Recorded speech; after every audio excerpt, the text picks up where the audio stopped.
Hello, everyone, and welcome to the Kindness Matters podcast. I'm your host, Mike Rathbun. On this podcast, we promote positivity, empathy, and compassion because we believe that kindness is alive and well, and there are people and organizations that you may not have heard of in the world, making their communities a better place for everyone. And we want you to hear their stories. On this podcast, we talk about matters of kindness because kindness matters. Hey, hello, and welcome to the show, everybody. Thank you. I cannot thank you enough for joining us today. I know a lot of you are loyal listeners and you listen every week, but some of you just made the choice to check out this funky website or podcast about kindness of all things. And I thank you too for choosing kindness, for choosing to spend 30 minutes of your valuable time with me and my guest today. So if there's anything in here you hear that you think is important or that is uplifting to you, please feel free to share it with your friends and family. It would mean a lot. Don't forget to check out our socials and subscribe to our newsletter. Comes out once a month in your inbox. It's totally free and has more uplifting content there as well. I have an amazing show for you today with an amazing guest. My guest today is Jenn Verser. And you're like, well, who's Jenn Verser? Well, let me tell you who Jenn Verser is. Jenn Verser is a life coach with a background in psychology and education. And this is so cool, a former collegiate swim coach at Dartmouth College. Her coaching career includes serving as a primary coach for, 31 Dartmouth records and helping the men's swimming team achieve a number 3 ranking for the Collegiate Swimming Coaches Association Scholar All-American team in 2013. But now she runs her own coaching practice, Jenn Verser Life Coaching, which focuses on helping people overcome perfectionism and self-doubt to live more aligned lives. Welcome to the show, Jenn. Thank you so much for having me, Mike. What a great reminder of all the stuff I did at Dartmouth. It was such a great, fun time. You muted yourself. That's incredible. There'll be some cutting and slicing there, I'll tell you what. Yeah, and Dartmouth, we're not talking like some community college here. We're talking Dartmouth. It was an incredible experience. When I swam at Dartmouth, when I swam as a UNH swimmer at Dartmouth College one time, I never would have imagined that I got to spend 6 years on that campus at that institution. I worked with some incredible human beings, and it was just such an honor for 6 years to be there. Yeah, I can't. What is 31? 31? We rewrote the record boards during my time there for sure. Now, are most of those still standing or? Several of them are still standing. When I was up there about a year and a half ago, they'd rewritten some of them, but a lot of them were still standing. Just an incredible opportunity that we had there and just grew that team tremendously. Talk about immortalized, right? That's crazy. I have never been a strong swimmer. So, I remember taking swimming lessons like 2 or 3 times as a kid. I just can't. I inherited my dad's genes of being able to sink in salt water. My son is like that right now, 0 body fat. He struggles to stay afloat. My gosh. And my dad was in the Navy in World War II. I'm like, how in the world of all the services you could have gone into, that was the one? And they took you, right? Maybe they didn't have a swimming test when he I'm sure, it was World War II, so they probably weren't very picky. You can't swim? No problem. We can find something for you to do. But yeah, so I love the focus of your new coaching business, your new coaching. Talk to me about perfectionism. Is that something that seems like it would be something that would be fairly prevalent in today's world? Perfectionism is prevalent and it is an increasing at a dramatic rate as well. We are seeing young adults coming into college and into their lives having been told that they were wonderful, that they were excellent, that they were special, and not that they aren't in their own unique ways, but there are things that none of us are perfect at. And Right. we are expected to be able to manage and maintain things in ways that our parents never had to. And I actually spoke with a friend about this recently. She is 22 years old, literally half my age, and learning in a world that is very different than it was 22 years ago. And when these young adults are coming into the world, they are thinking they need to be straight A students and perfect at their jobs, and they're attainable at all times to their work and to their businesses. It can be very, very hard. And we're seeing the impact of perfectionism on our professionals as they continue to grow and demand so much of themselves. So it is something that is very near and dear to me. Having been a coach at Dartmouth at such a high ranking institution, I saw perfectionism so regularly with those students, and I see it so often, even still in myself. I have learned a lot of techniques and I've given myself a lot of grace and learned how to forgive myself in things, but it is still a drive to want to be so good and sometimes so perfect. And it is so hard. And so it is something that is just very important to me that we learn how to deal with. Yeah, I see it. I am so far away from college age at this point. I mean, in high school, I took the ASVABs, which is the Armed Services Vocational Aptitude Battery. I believe that's what it stands for. I did not bother with the SATs or anything like that. I was a poor student. I knew I was a poor student. I had no illusions that I would be getting into college. But today, I mean, you have to check. We tell our kids that you have to check so many boxes just to be able to get into a good school. And it's not enough to have excellent grades, right? You have to do community service and volunteer work and this and that and the other thing. Are we to blame as parents, or is society itself saying you have to be all of this in order to get into a good school? That's a great question. I think it's a combination of things. As parents, I believe that all parents give their kids the best that they can. No matter how good or bad that might be, I truly believe that parents do the best that they can for their children with what they have. Oh, I agree. And as parents, we want the best for our kids. And we are in a culture where the best for our kids is continuing to be harder and harder to achieve. Yes. And there's more and more competition for so many things.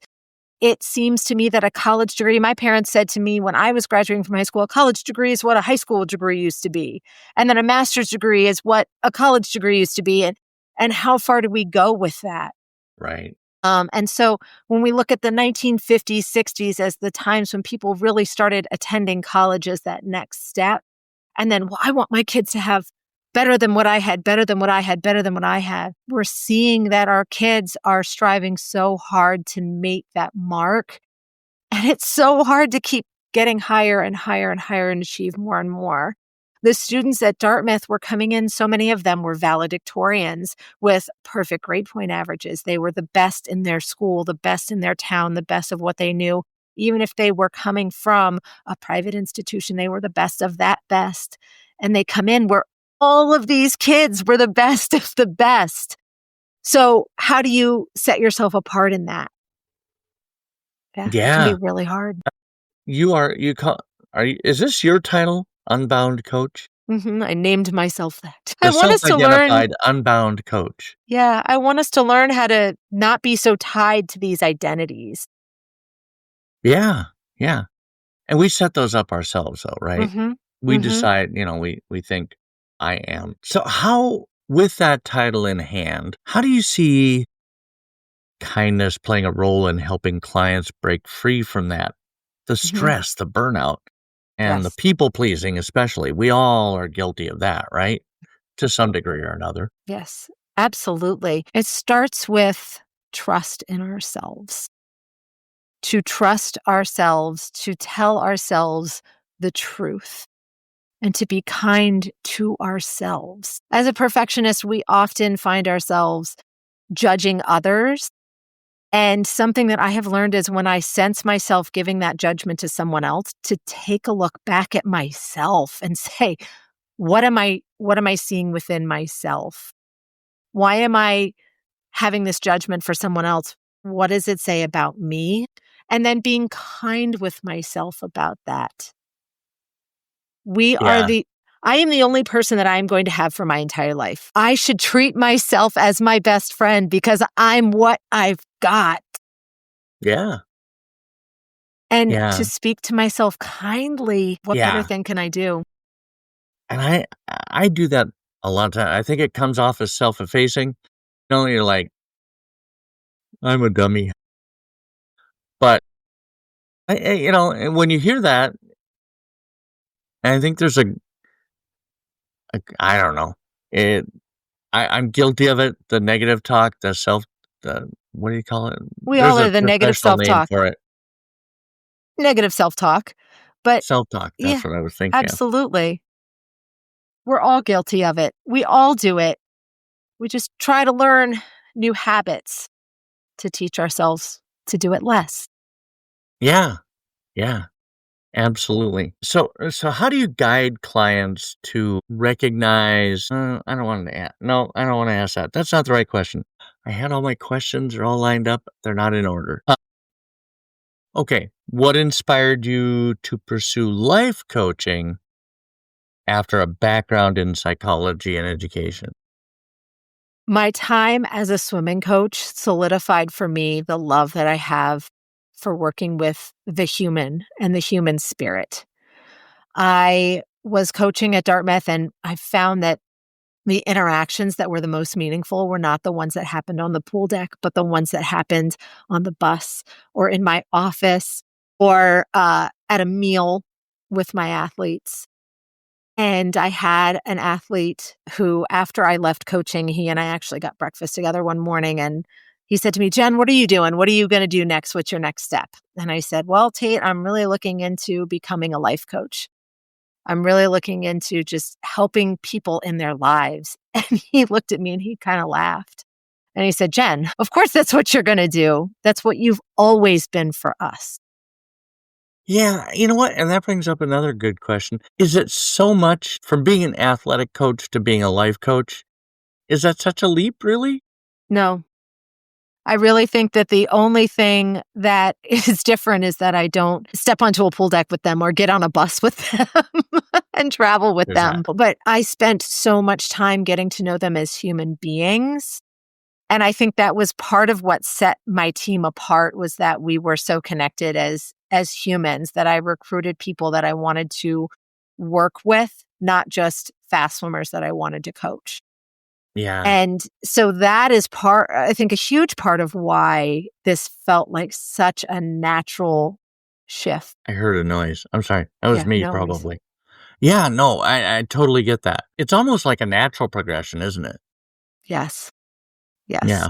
Absolutely. So in your practice, as you're helping these people, has there been anything that surprised you most about the way people respond to kindness during difficult times? I have found so often that when people are going through something hard and we try to offer them something, they push it away. The immediate response is, "Oh, I don't need that. You give too much. I couldn't accept that." I don't deserve that? Some of that too. "Why would you do that for me? Yeah. Why would you offer that?" My mom was really sick last fall, and I took some time away from my corporate job. Thanks to the Family Medical Leave Act, I was able to take 2 weeks off and care for her. And she kept apologizing to me. "I'm so sorry that I've taken you from work. I'm so sorry that you've had to do all of this. I'm so sorry that you've gone through all of this with me." And I finally said to her, "Mom, I need you to stop. It's a gift. I'm so honored to give this to you. Please receive it as a gift." Somewhere along the way, we've been learned that we shouldn't receive, whether we're not worthy of it or that we feel that it's too much to ask for someone else. But receiving is actually accepting a gift. Yeah. And that's kindness in and of itself, right? Absolutely. receiving that gift and taking what somebody is giving you Hmm. is as much kindness as giving the gift in the first place, I think. Absolutely. That's just my personal opinion. Yeah, it's do you find telling people no, wait, let me rephrase that. Do you ever give advice to people who struggle to treat themselves with, and if so, what is that advice? With the same compassion that they show others? Hmm. Because I know there's and this is about people pleasing, right? In a way, yes, it can be. Depending on what that inner talk is, it can be about the expectations of other people. And I think it often is about the expectations of other people. And rather than giving people advice on how to say something differently, I really encourage them to say out loud what they say to themselves. Because that's powerful when they hear it themselves, right? I mean, Hmm. outside of their own head. I say, please tell me what you say to yourself. I want to hear it. And so often when they say it out loud, they're so shocked that they even could say that, Yeah. because that's not the way that they would talk to me. That's not the way that they would talk to their friends or their kids or their husband or their partner or whoever, Mhm. but they're willing to speak to themselves that way. And when they start realizing that, that's when things can start to change for them. That's when they're able to internalize, "Ooh, that voice, that was Yeah. hurtful." Yeah. Yeah. Actually That's saying those words out loud or even looking in the mirror, but I really and saying those things, but I really feel that the saying it out loud to someone else, what you say to yourself. mhm. Yeah. Yeah, don't say it as if you're talking to them, because then there will be hurt feelings, and that can be hard to come back from. Have you ever experienced a pivotal moment when kindness transformed a path you were on? I wouldn't so much necessarily say a path, but a way that I looked at the path. Okay. So I was, when I lived down in Florida, I was working I was a manager at a small prepared foods company. And I managed one of their stores in St. Petersburg, Florida. And we had an older woman who would come in. She was single, never married, no children. She lived in an apartment by herself. And she was always so nice. And she would come in and she'd spend 10 or 15 minutes once or twice a week with myself and my staff. And we'd help her get her meals ready for the week. And we'd just exchange niceties about the books that we'd been reading, those kinds of things. Yeah. And shortly after I got engaged, I was helping her and I handed her a bag and she grabbed my hand and she said, "What is that on your finger? You didn't say you got engaged."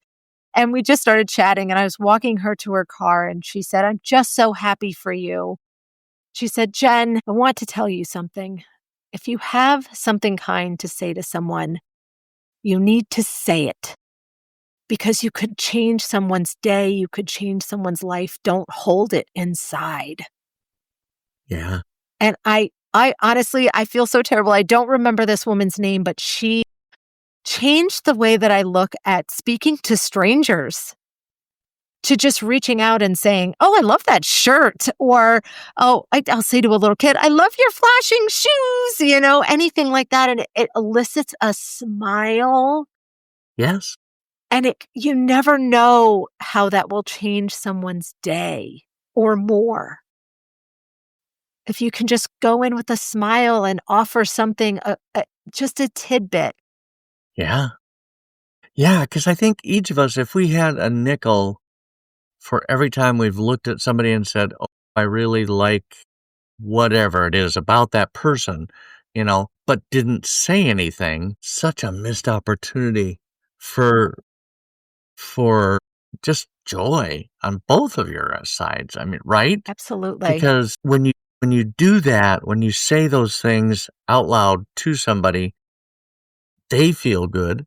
And assuming, I mean, maybe they don't. I read a story in Reddit one time. And I don't remember which subreddit it was. I can't tell you. But this guy was talking about how he had been having a really rough couple of months and he was just really down. and he was walking back to his truck. He was at work, and somebody on the street just hollered out to him, "Hey, man, really love what you're doing with that beard," right? And he's like, of course, he's like, he's looking around. He's like, "Me?" And he said it had been so long, he'd been down for so long, he hadn't really even taken care of himself, much less his grooming. But he said he got into his truck and he just sat there and cried, happy tears, because somebody had thought enough to holler out to him and mention that. And he said it just turned his whole world around that particular day because one person hollered out on the street and mentioned, they liked something about him. Kindness costs us nothing. Zero. It's too bad this is an audio-only podcast, isn't it? Indeed. But it costs nothing to give some light. Yeah, I mean, you can make it cost something if you want. Good. There's the whole buying coffee or whatever. Yeah. Genuine kindness really doesn't cost a thing. Absolutely. Yeah.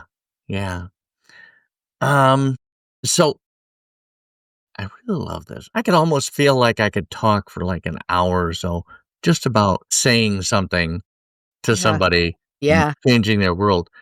But talk about, okay, I mean, one more question for you, and then I want to talk about your business. How do you envision kindness changing the broader landscape of leadership, work, and everyday life? That's a really broad question. I apologize. Not at all. Having as a life coach, I do feel like I'm a leader. I Mhm. support people and their mental health. Having come from a retail background and an education background and a athletic coaching background, I always felt that what set me apart from my peers was my kindness. The I have no way doubt. that I have always led from my heart, the way that I have looked at situations and said, just because this is the rule, maybe it doesn't apply to this situation. How I was willing to shift my viewpoint based on the individual. And I think too often we look at a broad sense. In the States right now, we can look at Republican, Democrat, and make assumptions about people. And you know what they say about making assumptions?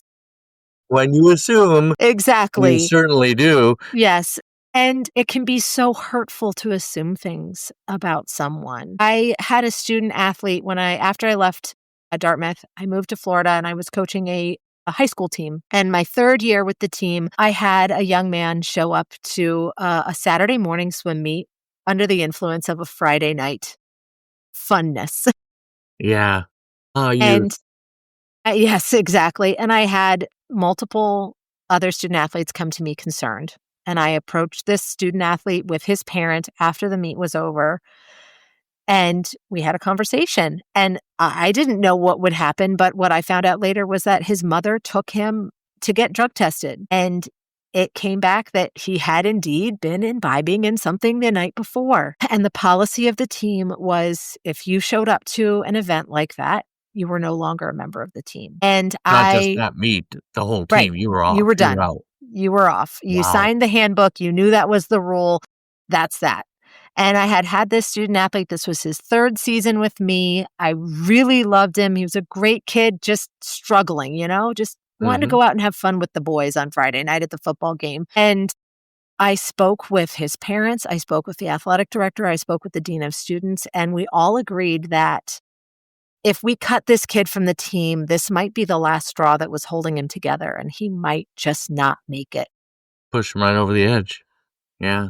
And I spoke with the team and I said, we are a family. Team is another word for family. And sometimes in families, we make mistakes and we have to make exceptions to rules. And we talked about what happened and why this young man was still going to be allowed on the team. And the team was very understanding about it. And it was because I took the time to explain it.